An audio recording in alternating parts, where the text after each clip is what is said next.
ओम शांति। आज 2 मार्च 2023 की प्यारे मीठे बाबा की अभी अभी माउंट आबू मधुबन में चली हुई ताजी ताजी मुरली की मीठी मीठी एकदम फ्रेश मंथन। तो सभी ध्यान से सुनेंगे। बाबा ने आज हमें इतनी सारी पॉइंट बताया और हमें हमें आज वो पहचान दी है कि हम पूर्वज हैं और पूज्य भी हैं। कल्प वृक्ष के हम तना है। हम्म? हम हमारा जड़ और तना सबसे कनेक्शन है। इस चीज को बाबा ने आज बहुत अच्छे से क्लियर किया। बाबा ने आज हमें एक विशेष राय भी दी है। हम्म? और पोजीशन में होंगे तो किससे हमारा अपोजिशन होगा और उससे हम कैसे निपटेंगे, इस बात को हम समझेंगे। तो आज भगवान अपने चारों ओर के सर्वश्रेष्ठ पूर्वज व पूज्य बच्चों को देख हर्षित हो रहे हैं। आज बाबा ने जो दृष्टि दी है ना, बात मत पूछो। काफी देर तक बाबा सामने से आई टू आई कांटेक्ट करके हमसे बातें की और उस वक्त आत्मा जो उनसे बातें कर रही थी और ऐसा लग रहा था जैसे कि सारी बातें हो रही है बाबा से मन से और आंखों से अश्रु धारा बह रहे हैं। ये होता है सच्चा कनेक्शन। तो भगवान अपने पूर्वज व पूज्य बच्चों को देख रहे हैं, जो कि कल्प वृक्ष तना व टाल टालियों व फल फूल आदि हैं। सारे वृक्ष के टाल टालियों से पत्तों से सभी से आप मतलब उसी का रूप हो। आप ऐसे श्रेष्ठ आत्मा अपने आप को पूर्वज समझते हो, ऐसा जैसे ब्रह्मा पिता ग्रेट ग्रेट ग्रैंड फादर कहते थे ना उनको। हाँ, उनके साथ ही आप भी तो हो। तो आप भी तो हो master great great grand father. तो इस नशे में रहते हो। कितनी बड़ी बाबा ने टाइटल दिया, ग्रेट ग्रेट ग्रैंड फादर। तो इस नशे में रहते हो, लेकिन आप सर्व आत्माओं के तना के रूप में आधार मूर्त पूर्वज हो। आप कल्प वृक्ष के आधार मूर्त पूर्वज हो, इसलिए तुम पूर्वज होने के कारण पूज्य भी हो। और पूर्वज भी पूर्वज द्वारा हर आत्माओं को साकार स्वतः ही मिलती रहती है। और जो पूज्य होते हैं पूर्वज होने के कारण उनके द्वारा सभी आत्माओं को साकार स्वतः मिलती रहती। अच्छा, कल्प वृक्ष की क्या विशेषता है, एक प्रसंग से सुनते हैं। बड़ा मजेदार सा प्रसंग है।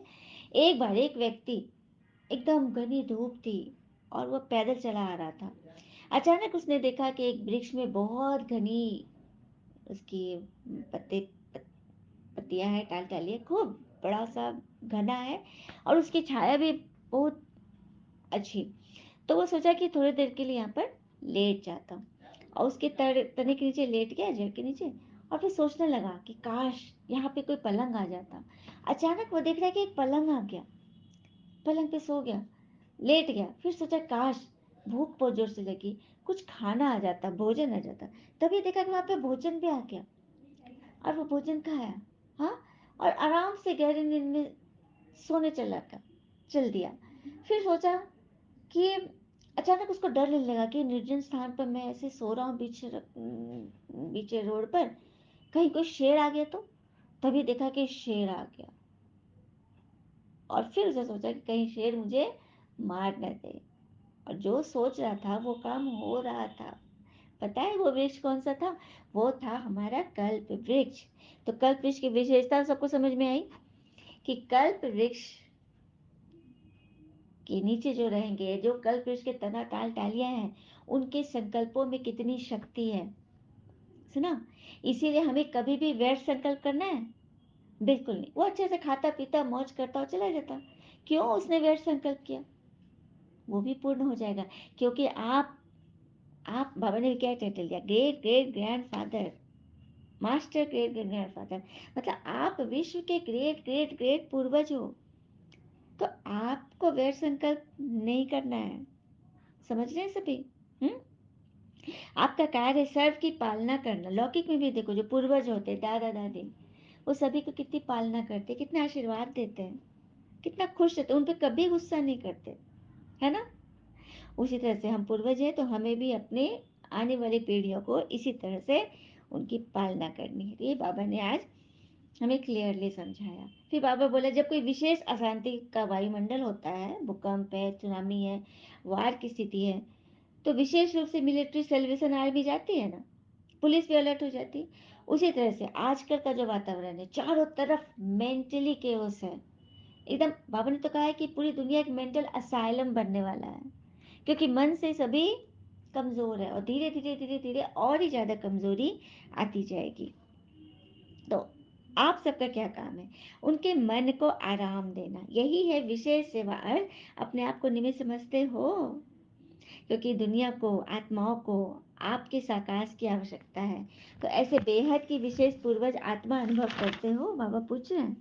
हाँ, विश्व की सेवा याद आती है या फिर अपने घर की, परिवार की या सेंटर की सेवा याद आती है? बाबा यहाँ पे हमें कमेंट कर रहे हैं, चेकिंग कर रहे हैं कि क्या हम सिर्फ अपने लिए हैं या अपनों के लिए, पूरे विश्व के लिए हैं।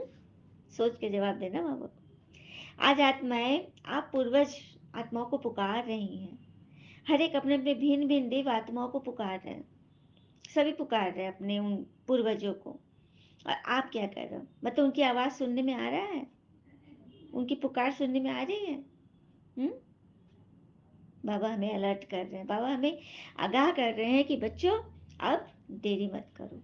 फिर बाबा कहते हैं, कोई भी धर्मात्मा हो, महात्मा हो, कितने भी वीआईपीज हो, लेकिन उनकी इतनी विधिवत पूजा या उनका आदर नहीं होता जितने कि आपके जड़ चित्रों की हो रही। ये बात तो सही है। आज मंदिरों में जो जड़ चित्र है हमारे देवी देवता रूप के, पूज्य रूप के, उनकी कितनी विधिवत पूजा होती है, आरती होती है, कीर्तन होते हैं। हाँ, आपका ही तो हो रहा है, क्योंकि आपने संगम पर चैतन्य में ये सब काम किया है। हाँ, तो अपने को पूज्य आत्मा ऐसे समझते हो? समझते हो कि आप ही वो पूर्वज हो? पूछ रहे हैं बाबा। हाँ जी बाबा। तो ऐसा नशा है, जो समझते हैं हम पूर्वज आत्माएं हैं। हाँ, तो ये नशा रहता है, ये स्मृति रहती है, जिनको वो हाथ उठाए। तो सभी बच्चों ने हाथ उठाया, दो दो हाथ उठाया। बाबा ने क्या पूछा कि जो समझते हैं कि हम पूर्वज आत्माएं, सबका कल्याण करने वाली आत्मा है, ये नशा रहता है, ये स्मृति रहती है। तो बच्चों ने हाथ उठाया। बाबा मजा ले रहे हैं। अच्छा, रहती है। हम्म चलो, हाथ उठाया, बहुत अच्छा किया। अब दूसरा प्रश्न क्या होता है? दूसरा प्रश्न क्या होता है? तो सदा रहता है, बाबा पूछ रहे हैं, लेकिन कैमरा में बच्चों को नहीं दिखाया गया। और यहाँ हम बच्चे भी नहीं उठाए, क्योंकि सदा में कोई हाथ नहीं उठा सकता। तो बस टाए टाए फिश हो गए ना। हम्म बस तोता रटन थे। ज्ञान सबको पता है, समझ सबको है, लेकिन धारणा में सदा काल का अभी तक पुरुषार्थ बाकी है। हाँ, बाबा कहते हैं कि जब पिता अविनाशी है, आत्मा अविनाशी है, प्राप्तियां अविनाशी है, तो फिर धारणा अविनाशी क्यों है? कभी कभी क्यों हो जाता है? हाँ, धारणा तो अविनाशी होनी चाहिए ना। हम्म तो जो सदा निर्विघ्न स्वरूप में रहेंगे, वही तो विश्व की आत्माओं को सर्व समस्याओं से छुड़ाएंगे। आज किसी की बीमारी है, कुछ है, हमें मन करता है कि उसको सकाश दे, उसके दवा को, मतलब दृष्टि दे, उसको, उसका कल्याण करें। लेकिन क्या हम स्वयं निर्विघ्न बने या स्वयं से क्वेश्चन करें? तो इस बात पे विशेष अंडरलाइन करो, हम्म कि हर एक आत्मा के प्रति आत्मिक दृष्टि है। आत्मा के ओरिजिनल संस्कार के रूप में देखते हैं कि जैसे मैं आत्मा हूँ, प्रेम सुख शांति आनंद स्वरूप से बनी हूँ, वैसे सामने वाले आत्मा भी प्रेम सुख शांति स्वरूप से ही बनी है। लेकिन नहीं, हम अपने आप को तो अच्छा समझ लेते हैं, हम तो बहुत अच्छे, सामने वाले को क्या समझते हैं? नहीं नहीं, इसमें तो ये कमी है, ये है, ये है ना। क्योंकि चमड़े की आंख से सामने ही दिखाई देगा, लेकिन जब तीसरे नेत्र से देखेंगे तो अपनी कमी कमजोरी दिखेगी। तो ऐसा करना है सबको। हाँ, फिर बाबा ने कहा कि कार्य में जब आते हो, कार्य व्यवहार में, संबंध संपर्क पे आते हो, तो यही एक काम करो। हम्म क्या करना है? दुआएं दो और दुआएं लो। तो इतनी दुआओं का स्टॉक है आपके पास, दुआओं का बैंक बैलेंस होगा तभी तो दान करेंगे। और हाँ, जितना पोजीशन पे रहोगे उतना ओपोजिशन भी बहुत होगी। तो सबसे ज्यादा ओपोजिशन किनके खाते में आया? ब्रह्मा पिता, हमारे ग्रेट ग्रेट ग्रैंडफादर के पास। हम्म तो नंबर वन की पोजीशन भी तो उन्होंने पाई। हम्म तो आपको क्या बनना है? बाबा कह रहे हैं, अगर हिम्मत है कि हम ऐसा बनेंगे तो हाथ उठाओ। तो बच्चों ने फिर से हाथ उठाया।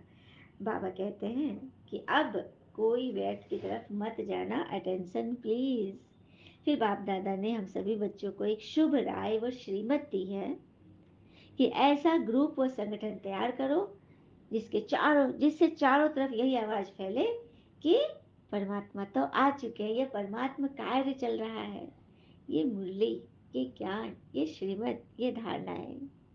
ऐसा संगठन बन रहा है ना? हाँ जी बाबा।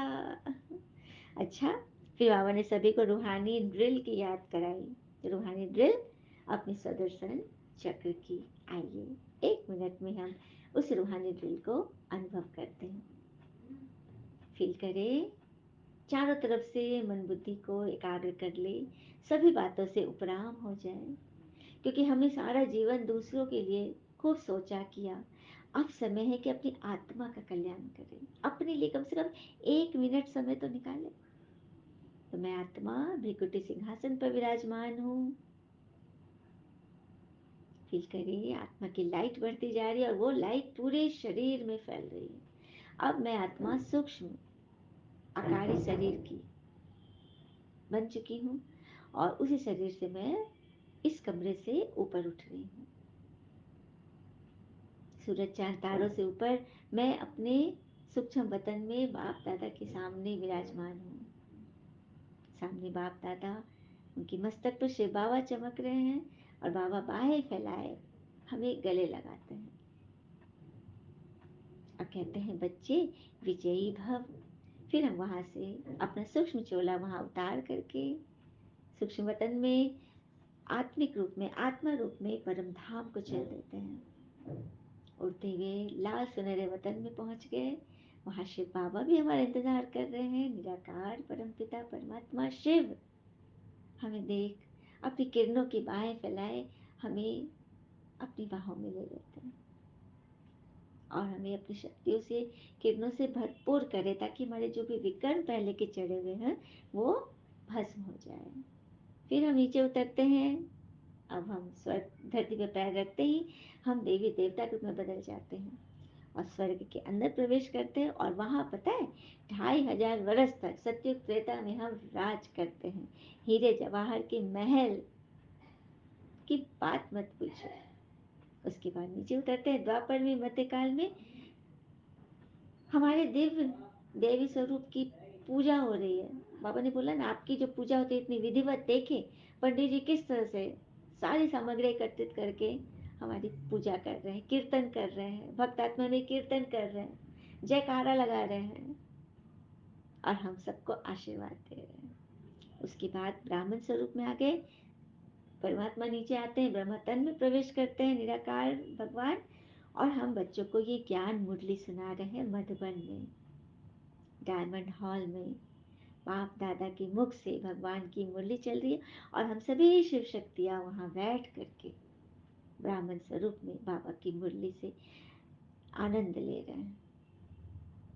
उसके बाद हम सभी फरिश्ता बन जाते हैं और विश्व ग्लोब पर बैठ गए हैं। बाबा की किरणें हम पर पड़ रही है और हमसे पूरे विश्व में जा रही है, पूरे सृष्टि में जा रही है। सभी बीमार, रोग शोक तनाव चिंता परेशानी दुख से भरी हुई आत्माओं को साकाश मिल रहा है, जिन्हें ईश्वर की दरकार है और भगवान को भी उन बच्चों की दरकार। क्योंकि भगवान, दान किसको दिया जाता है? गरीबों को ही तो दान दिया जाता है। अमीर को आप 100 रुपया दिखाओगे क्या? लेकिन गरीब को दिखाओ, वो झट ले लेगा। तो ये धन की बात नहीं है, यहाँ तो है सूक्ष्म चीजें, ठीक है, जो भगवान हम बच्चों को दे रहे हैं। इस तरह से हमें भी सबको दान करना है, क्योंकि हम क्या है? पूर्वज आत्माएं हैं। तो हो गई रूहानी ड्रिल, यही हमारे 5 स्वरूप। फिर बाबा ने बोला कि 1 सेकंड में परम धाम निवासी बनो और लाइट हाउस बनकर विश्व की आत्माओं को लाइट देते रहो। यही है सबसे बड़ी सेवा। अच्छा, फिर बाबा ने सबको विशेष याद प्यार दिए, दृष्टि दी, और फिर लास्ट में जो गीत बजता है, आप दृष्टि यूं ही देते रहो बाबा, नैनों के सागर में खो जाए। आप दृष्टि यूं ही देते रहो बाबा। ओम शांति। शुक्रिया। शुभ रात्रि। आप सबकी रात्रि अति शुभ हो और ये कलयुग की रात्रि खत्म हो, सतयुग का दिन आ जाए, इसके लिए हम सब बढ़ चढ़कर भगवान की मददगार बने और स्वयं से पुरुषार्थ करते हुए आगे बढ़े और बढ़ाएं। शुक्रिया बाबा। ओम शांति।